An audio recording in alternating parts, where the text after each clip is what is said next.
Hi, I'm here again with Nadia Qahwash. She is my dear friend and pelvic health physiotherapist, and we are going to show you some stuff today that may look familiar in terms of yoga poses that we often practice, but so much of this can be translated into other areas of our health that we may not realize. So we're bringing some awareness to that today, and specifically which poses are good for building awareness and healing and strengthening in the area of your pelvis and all that entails. So let's start out with some gentle movements. Nadia, I'll let you do the poses and maybe you can explain why, and then I'll just add in my little yoga bits here and there. Awesome, yeah. Okay. So the first stretch that we're going to start out with is called cat-cow, which you guys are probably familiar with. So I'll get into the position, and then Andrew, you can just kind of, should I face this way?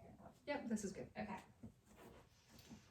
So as always in cat-cow, we want to make sure that the hands are underneath the shoulders. This is your foundation for your upper body, and your knees are underneath your hips as the foundation for your lower body. And you want to make sure that you feel really grounded and connected to the earth. And then we'll start with the inhale. That's where the belly is going to press down, the heart's going to press forward, the chin is going to start to lift. Really lifting through the tailbone here is an important action to allow for the release here in the front of the pelvis. And then we'll start to push up with the belly, the spine starts to round, and we tuck the tailbone using the glute muscles to engage around the tailbone here. And then just go back and forth in that action and feel the movement, the articulation of the spine, each vertebra moving in connection with the pelvis. And then maybe, Nadia, you can touch on if there's anything to be aware of specifically in the pelvic floor here, or what you're thinking about from your perspective as you do that movement. Yeah, so this exercise I actually prescribe quite a bit for individuals who have tight pelvic floors. So because the muscles of your pelvic floor, they insert onto the hip bones and the pubic bone and all the way to your lower back. So this exercise is really good to mobilize your lower back and open up through your chest as well, and your mid-back to help with breathing. So a lot of the movement is kind of lower back and then kind of arching in through your lower back and then kind of mobilizing your mid-back to help with that mobility. So I find that it works really well for releasing tension into your pelvic floor as well as your low back and mid-back. So it's a great exercise for that. For sure. So that's a good point, that a lot of times the area, and because we're talking specifically about pelvic floor, even though the symptom might be the tightness and the tension there, it might be actually a reflection of something else that's coming somewhere else in your body. And that's an important piece of where I think we're trying to get across with all of our health, is that sometimes we're looking at a symptom and that's not where the problem lies. It lies somewhere else. But we need to address the symptom and go deeper into what brought that on in the first place. So, the tension in the body is a big factor. And even with mid-back mobility, that's more has to do with your breathing biomechanics. So if you have less mobility in your mid-back, your breathing is likely to be off a little bit, and that can in turn affect your pelvic floor. So if we try to mobilize our mid-back and get a better breathing habits, then that actually will help kind of indirectly with your pelvic floor tension. Yeah, so biomechanically the breathing. Energetically, I'll throw in too, that's your heart space, right? I mean, that's your love energy center, and go figure, that's directly related to what's happening in your pelvis, So just something to notice there too, that if you're feeling like you need to protect yourself and your feelings a lot, that might also then contribute then to the poor breathing mechanics, which then will contribute to the pelvic floor. So it's interesting how it all ties together. That's why we're doing this. So let's go to the next posture. So we're going to go from cat-cow. Just do one more of those maybe, and then we're going to come into the lunge position. So in the lunge position, from the yoga perspective, I always want to make sure that the alignment is good, in that the knee is above the ankle on the front foot. The front foot is very grounded. The back knee is definitely behind the hip in your lunge, so that you start to get some extension across the front of the hip bone.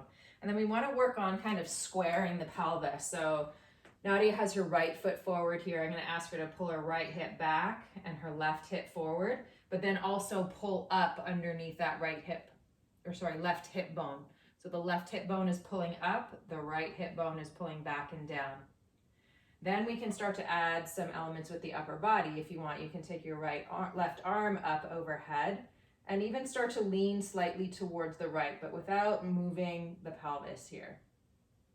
Tucking the tailbone a little bit, squeezing with the left glute muscle in particular is going to give us lots of support internally in the pelvis as we open up and stretch the front of the hip flexor here.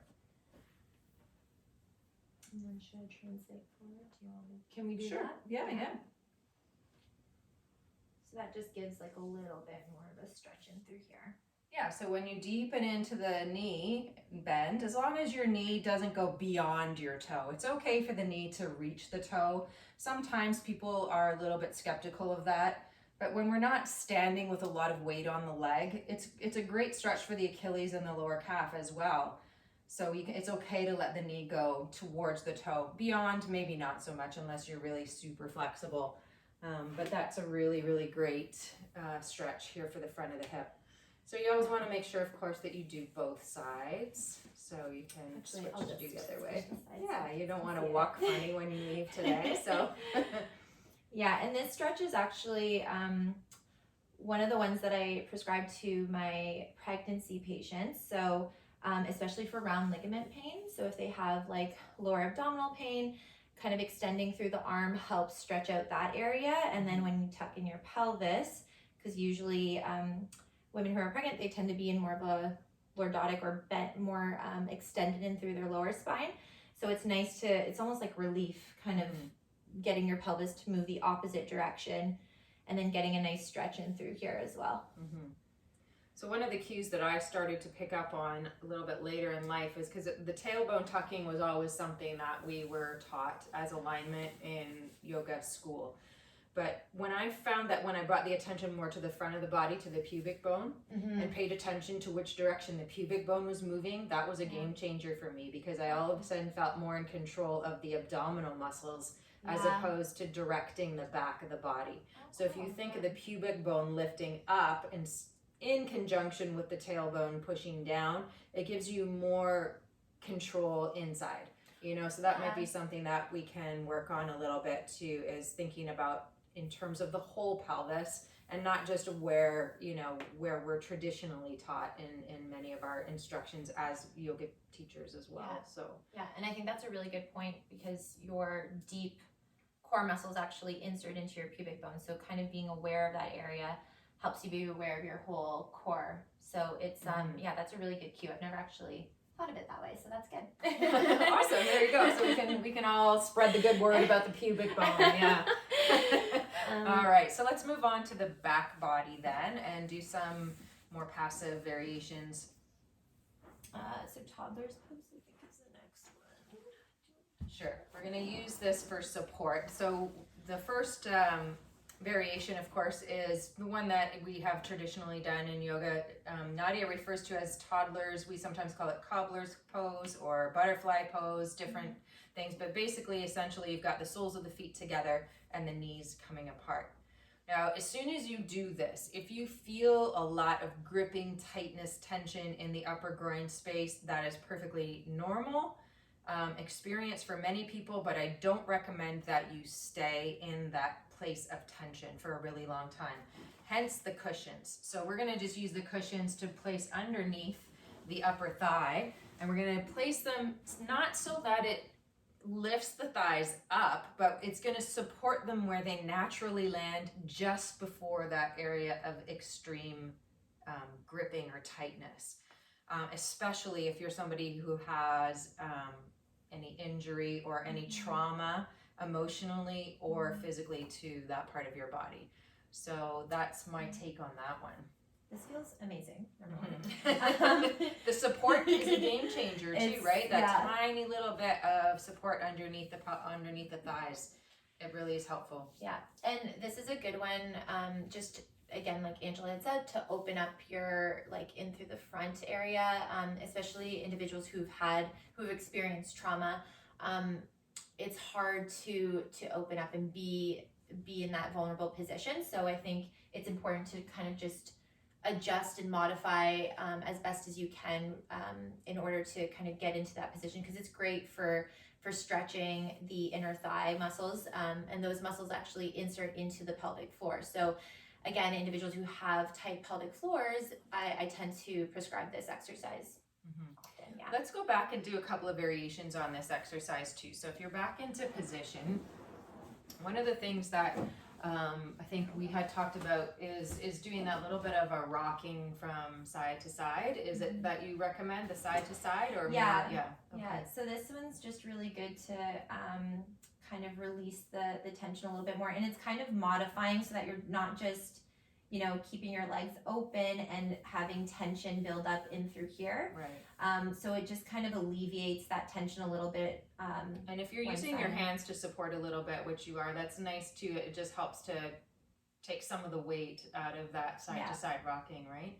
Yeah. And then another way is to actually rock your pelvis in the opposite way. It's a front and back, a little pelvic tilt. So this is again where the pubic bone, if you want to focus on the pubic bone, bringing the pubic bone towards the center of the chest, where you feel a little lift of the tailbone, a little flattening of the low back, and then vice versa, press the pubic bone forward and you feel the low back arch a little bit away from the ground, right? It's a subtle movement, but if you can do that back and forth action, it'll also change the muscles which are stretching that are inserted at the front of the pelvis.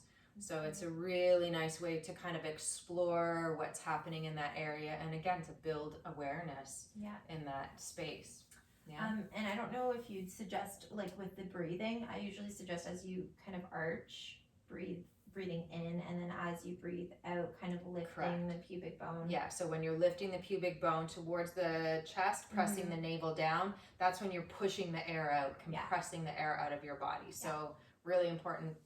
I'm glad you brought that up, to keep your breathing as part of your movement always, in a way that is nourishing and supportive to your body. So breathing in anytime you feel expansion naturally, and anytime you are kind of compressing or contracting, that's when you breathe out. Okay. Perfect. And then I guess the constructive rest would be the sort of the last way that we're going to approach this. One thing I think we should talk about, which we didn't even talk about before, was you know, we often hear of Kegel exercises as being an exercise that's prescribed for the pelvic floor. How do you feel about that? So I'll set up for this. Yeah, a lot of the time, you know, most people think, okay, well, if there's something going on in my pelvic floor, I should be doing Kegel exercises and I should be contracting my pelvic floor to make it stronger. But essentially, like, most people actually don't have low tone in their pelvic floor. They actually have high tone. So their pelvic floors tend to be more on the tighter end.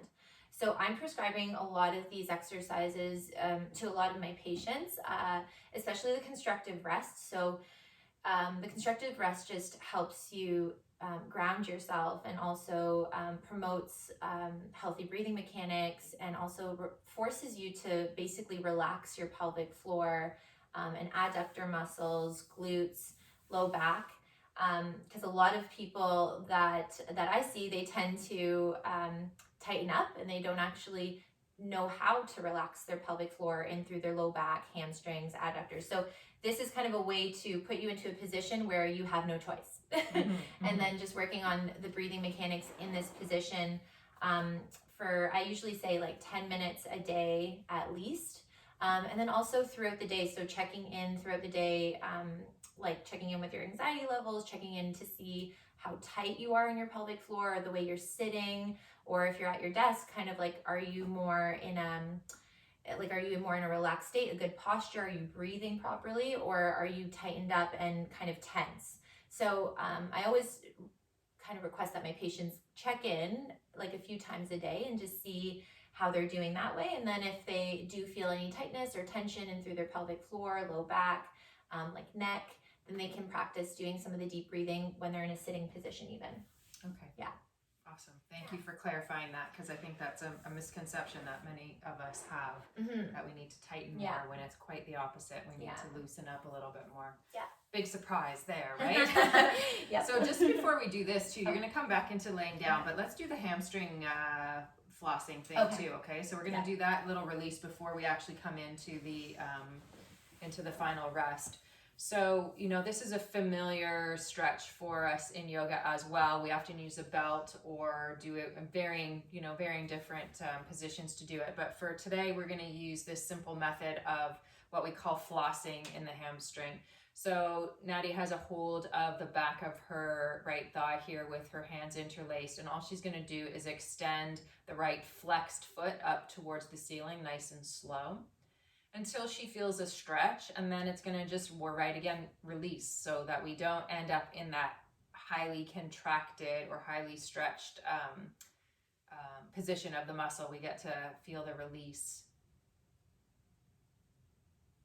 And the cool part about this is not only are you supporting your leg, but you can feel what's happening in the muscle underneath with your hands, right? So you know when the muscle is kind of reached its maximum extension before you allow for the release again.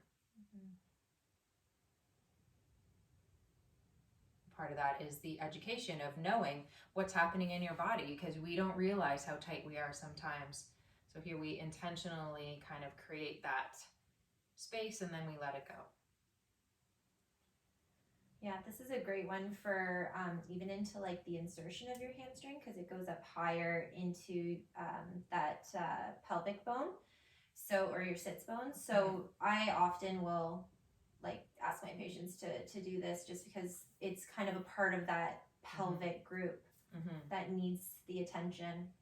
And there's such big muscles that attach with relatively small tendons into the space, right? And like all of our glute muscles, our hamstring muscles, all of that stuff kind of, we focus on building their strength, but we don't often focus on providing them with relief and release. So yeah, that one's a great one. Good. And then for the constructive rest, you can have the pillows underneath the back. So bolster is what we tend to use in our yoga class, but any support underneath the legs. You could even swing your legs up onto a chair or onto the sofa if you're laying on the ground. Even if your knees are at a 90-degree bend, is a perfectly viable support, and it sometimes feels really nice for your low back to have that release. But even just a couple of cushions like we have here is lovely, because it takes the pressure off of not only the back of the thighs, but the front of the thighs where they're connected to the pelvis. Now that area is allowed to just be soft. And then checking in with the breath here, placing right hand on the belly, left hand on the chest is a really great way to notice where you're breathing in your body. So often we're shallow breathers. We breathe only with the smallest portion of our lungs, the top portion, and we neglect the bottom portion. We need to breathe into both of those spaces. Feel the expansion as much as you can, which will make your belly rise. And then when you exhale, we do it slowly, and we try to empty out the air as much as possible, so that we're able to bring in a fresh breath to fill up the lungs, oxygenate all of the blood in the cells, and then go ahead and let it go with a nice, gentle, easy exhale again.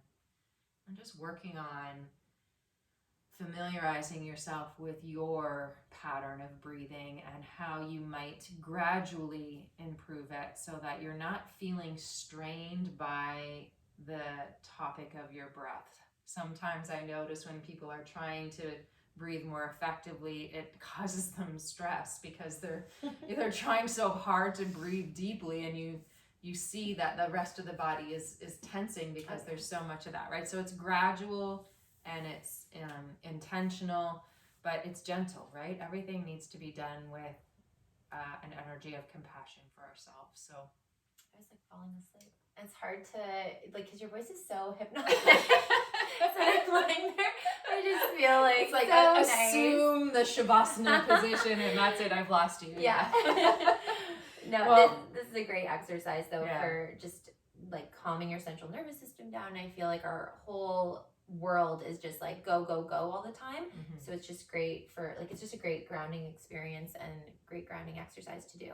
Sure. And I think it's also important to note, and that's why we've created this entire membership and channel, is that it doesn't take an hour every day or of dedication. Sometimes it's just a few minutes. It's one or two postures that are gonna really fine tune and tune in on the areas that you need a little bit of extra love right now on any given day. And even if that's just a few moments to breathe, you know, it's interesting that we come from, you know, a very specific topic of pelvic health physiotherapy, and it comes down to the breath at the end. You know, like the breath is such a cool way to bring health back into that. So thank you for just being a part of that. And Thank you so you know, I much. look forward to exploring so much more. Thank you. Thanks, guys.